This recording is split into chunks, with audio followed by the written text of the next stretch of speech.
Hey everyone, this is Dr. Drizzle and welcome to the National Parks Expedition Challenge.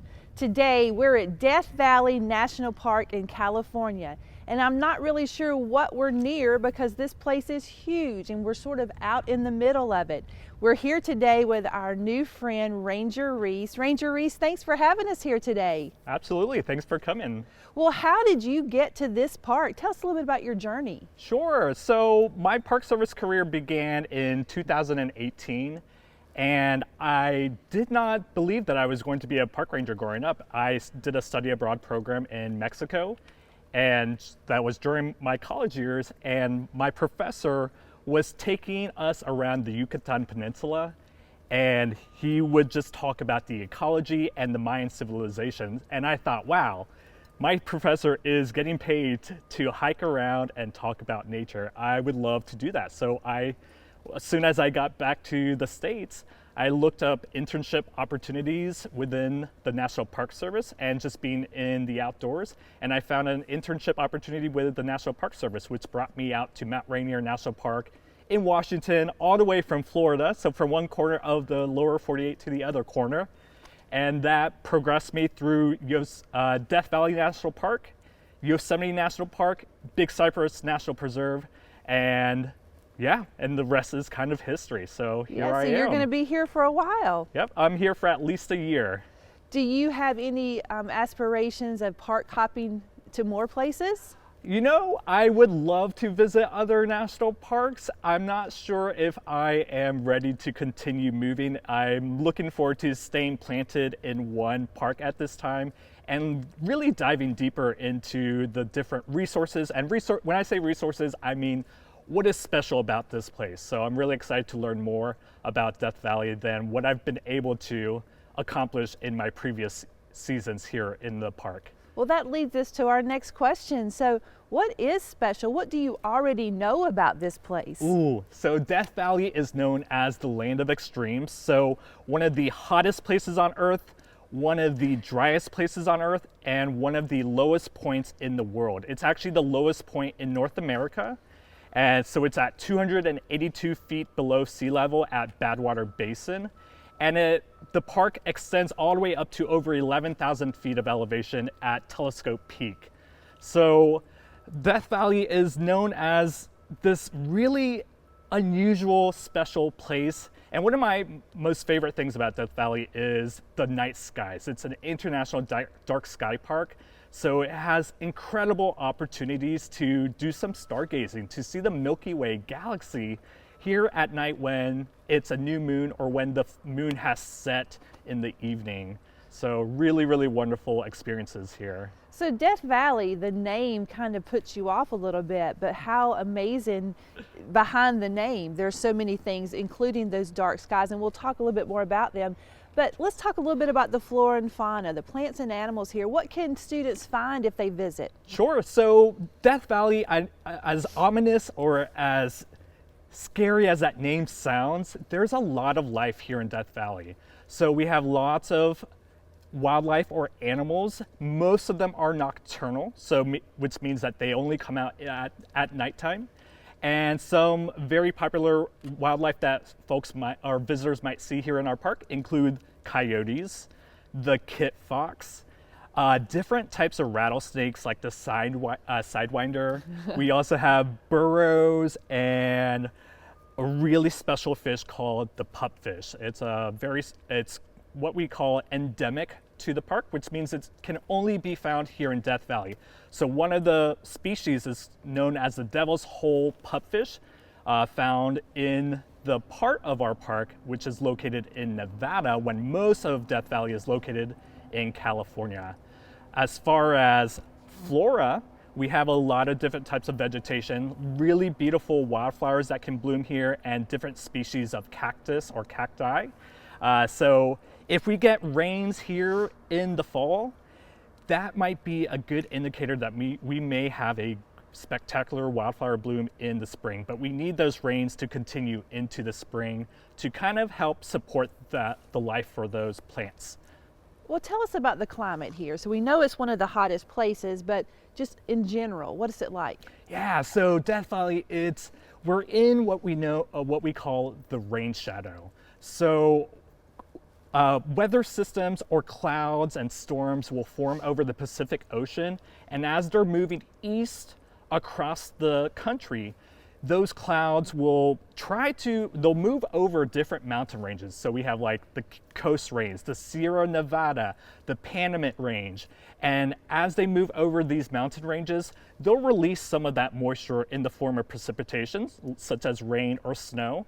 And as those clouds continue moving east, they lose more and more of that moisture until they reach Death Valley, when they have no more precipitation or moisture left in them. So Death Valley, we don't see a lot of rain here in the park, except on those very unique times of years that happen every now and then. And it makes it really, really dry here. So I frequently use a nasal spray or a humidifier to kind of keep myself moisturized in different parts for just my own physical body.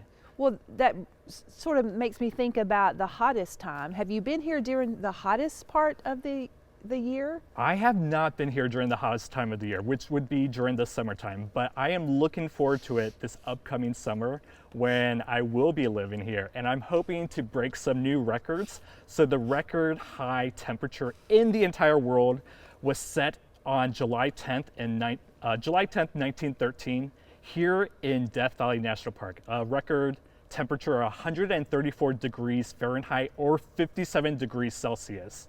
So we live on the East Coast where we have a lot of humidity. So that type of temperature would just put me on the ground. I'm assuming here it's just hot and not much humidity, or tell us. Yeah, so there's low humidity here in Death Valley, so that temperature can be a little deceiving or deceptive.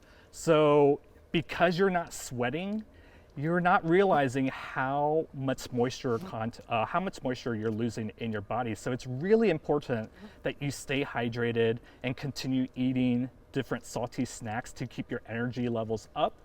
Otherwise, heat exhaustion can creep up on visitors and individuals really, really quickly. So it's really important to monitor your own health. And during the summertime, we recommend visitors to not spend time outdoors. If they do, to really keep it to a very short period of time, and otherwise seeking shelter in the shade and air conditioning, whether that's in their vehicle or inside of our visitor center. Okay, so besides the dark skies, which are amazing, what else would you recommend people do here? Oh gosh, there is so much to explore. We have time, we can make a list. Sure. Well, what's really fascinating about Death Valley is that we are about the size of the state of Connecticut, so over 3 million acres of land. And it could I would spend days and days exploring the park, but we have a lot of great geological features, so a lot of great things to look at if you are a fan of rocks.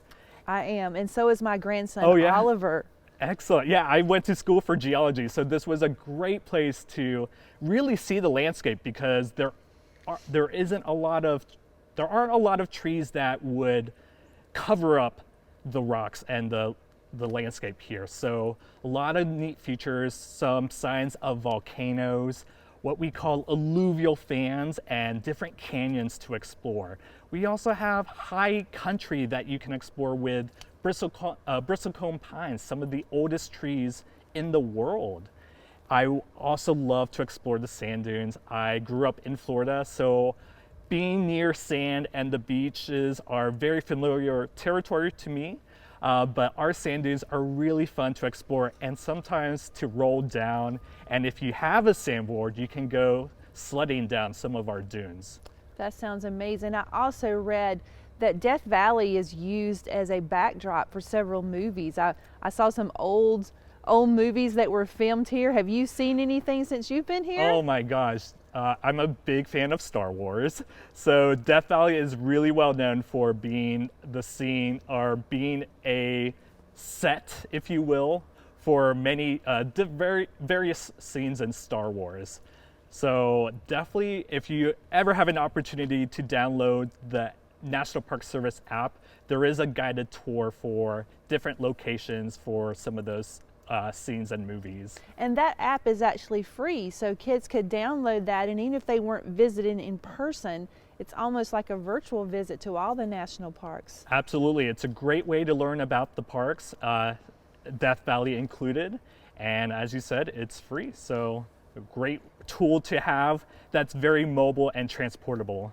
Well, thinking about apps and thinking about your desire as a ranger to make sure people are taking care of themselves here, let's issue our STEM challenge. So kids, you know that we like to use the United Nations Global Goals as our backdrop for solving problems at national parks. So we're going to look at goal number 3 and a little bit of a marriage between goal 3 and goal 13. So we're at Furnace Creek Visitor Center, and they have a air quality monitoring system here, just like they have a weather quality monitoring system. And it measures the ozone in the layers. It also measures particles, which basically means it tells you if the air is healthy or not. So that's cool, and that's a great way to go over and look at that, but we want you to be very creative and out of the box. So this is a technology engineering challenge. We want you to design an app that people can carry with them. It could be into their phone, or it could be something that they wear as part of their clothing that will test the air around them and let them know if they're in a danger zone. Because heat exhaustion is something, if you don't catch it quickly, can turn quickly into a heat stroke. And we also know that if you're breathing unhealthy air, you may not know it at the moment until it's too late. So we want you to research Death Valley, we want you to research air quality in the ozone layer, and then you can create your own app. I would suggest you look at something like Google Slides first. So Google Slides allows you to build the app slide by slide, and then you can turn it into something that you could upload to iOS or to an Android. We think that you guys are the best people in the world to solve problems. We're trying to do it as adults, but sometimes our ideas are smaller because we know things have failed in the past, and you don't have those ideas. You like to try, and if you fail, you're okay with it. We want you to create a prototype that we can share with Ranger Rhys and the other rangers here. Remember that your design doesn't have to be fully fledged out, but we want it to be something that is your idea and something that you can share. You're going to tag me at Dacia92 on Twitter, and also the hashtag of NatParkChallenge, and then you're also going to see Death Valley's Twitter handle running across the screen. I can't wait to see what you create, because I have family members that could really benefit from this type of app, and I want to make sure that they're safe. How exciting would it be if the next great thing developed for Death Valley and other places, because it's not just something we could use at Death Valley, came from kids watching this virtual experience? We would all absolutely love that, to have that inspiration stem from Death Valley National Park and from you all. So thank you for bringing us into this fold for that opportunity. So one of the things we do is this whole STEM challenge and on-demand STEM, but we also have kids out there that have been watching us for a couple years, and now their desire is to wear that hat. So if you can look at the camera and give them any advice on how they can become a ranger somewhere in a national park. Sure, absolutely. So one of my favorite things to do is to continuously keep asking questions. Stay curious. If there's something you want to know, how does that work? What is the history behind that? Ask either an adult nearby, or ask, if you're visiting a park, ask a ranger. If you're at a museum, ask one of the folks that are working at the museum. Stay curious and get those answers to what you're curious to know and learn more about. But also, if you have an opportunity, I know Death Valley is a park known for its nature, but there are parks that are known for other resources, like their history, the history of the people and the culture there. Keep asking questions to those individuals and stay learning continuously. Which is what we want them to do. We also share, if your passion intersects your purpose, then you've got a job that you can keep forever. Thank you so much for having us here today. Thank you for the weather not being too hot. I appreciate you working that out for us. We're excited to spend the day here to learn more about this amazing national park. This is number 68. 68, okay, 6, 8, which is very exciting because there's only 400 and 24 plus in the park. So we've got a little over 300 to keep moving with. Thank you so much for joining us today. Kids, we're dependent on you to be the people that save this earth, because we're going to get old quicker than he will. But we want you to help us out. So thanks so much for joining us today. This is Dr. Drizzle and the National Parks Expedition Challenge. So from Ranger Rhys and Dr. Drizzle, we're out of here.